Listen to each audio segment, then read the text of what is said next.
All right, so we're diving into a game with some serious playoff implications. Oh, yeah. Steelers versus Bengals, Week 13. Now, both teams came in needing a win, but the Bengals had a big obstacle to overcome. No Joe Burrow. Huge. Huge. I mean, you take a team's starting quarterback out of the equation, especially a quarterback of Burrow's caliber. It's an uphill battle. It's like trying to sail a ship with a hole in it, you know? Exactly. You're trying to bail water and navigate at the same time. So let's unpack this. First, the Steelers' offense. I mean, talk about a transformation. Right. Before this game, they were pretty one-dimensional. Kenny Pickett was throwing the ball 40, 50 times a game, and it wasn't working. Yeah, they were predictable. And that's exactly what their new offensive coordinator changed. Yeah, they brought in this run-first mentality, and suddenly Najee Harris is a factor again. It was practically invisible in the first part of the season. You know, right? It's like they forgot they had this super talented running back. And it wasn't just Harris. George Pickens, too. He finally got the opportunities to make those big plays downfield. Pickens is a beast. Give him some space, and he'll burn any defender. But he needs a quarterback who has time to throw. And that's where the balanced attack comes in. 100%. It keeps defenses honest. They can't just focus on rushing the passer or stacking the box against the run. Now, let's talk about the Bengals. How did they try to adapt without Burrow? I mean, obviously you can't replace a guy like that overnight. No, you can't. But they did have Jamar Chase, and boy, did he put on a show. He was making catches I didn't even think were physically possible. He's just a different breed, you know? That guy can turn a 5-yard slant into a 60-yard touchdown. But it felt like he was carrying the entire offense on his shoulders. He pretty much was. They had Jake Browning in at quarterback. Who, let's be honest, is not Joe Burrow. Not even close. So what could they have done differently, strategically, to give Browning more support?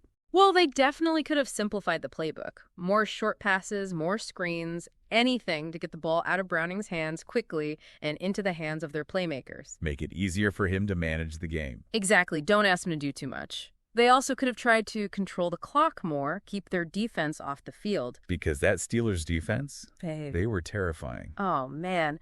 TJ Watt and Alex Highsmith were like sharks in a feeding frenzy. They were all over Browning. Those two were the difference makers in this game. Absolutely. Watt was unblockable. He was in the backfield on almost every play, disrupting everything. And then you've got Highsmith on the other side, equally relentless. They just overwhelmed the Bengals' offensive line. Like the Bengals' offense hit a steel curtain. Yeah, that's a good one. But you're right. It was that Steelers defense that won them this game. And we can't forget about special teams. Oh, yeah, absolutely. Special teams are so often overlooked, but they played a huge role in this one. The Steelers' punter was pinning the Bengals deep in their own territory all night long. Which made it that much harder for them to even get into scoring position. Exactly. Every drive was an uphill battle for them. So the Steelers get the win, inching them closer to that playoff spot. But for the Bengals, this loss raises a big question. Yeah, can they make a run without Burrow? It's going to be tough. They need to figure out their offense, and fast. Otherwise, this could be the beginning of a pretty rough stretch for them. Absolutely. This game was really fascinating, I think. Yeah. Not just because of the outcome, but because it felt like we were watching a changing of the guard in the AFC North. You know, you're right. We saw the Steelers reinvent themselves on offense. The Bengals struggled to adapt without their leader, and that Steelers defense just dominating. I think this game says a lot about the future of this division. It does. It raises so many questions. Can the Steelers keep this momentum going with their new offensive approach? Can the Bengals find a way to stay competitive without Burrow? And how will the rest of the division respond to these shifts in power? This is just the beginning, and I can't wait to see how it all unfolds. Mine either. So much is up in the air, and that's what makes it so exciting. This is going to be a wild ride. Buckle up. That's it for this deep dive. Thanks for listening. We'll catch you next time. See you then. Today is your lucky day. Today is the day that our $3 website works for you, paying you directly to your PayPal daily. Imagine $3 ongoing continuous payments to your PayPal account. Imagine falling asleep and waking up to $300 in your PayPal account. How would this make you feel? How could this help you? What bills could you pay?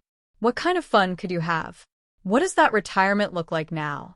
All for a one-time payment of $3. This website is DFY done for you, fully built and completely hosted, and never stops collecting payments for you. You have spent $3 on coffee on a regular, but that coffee won't help you create multiple streams of income. Click the link below.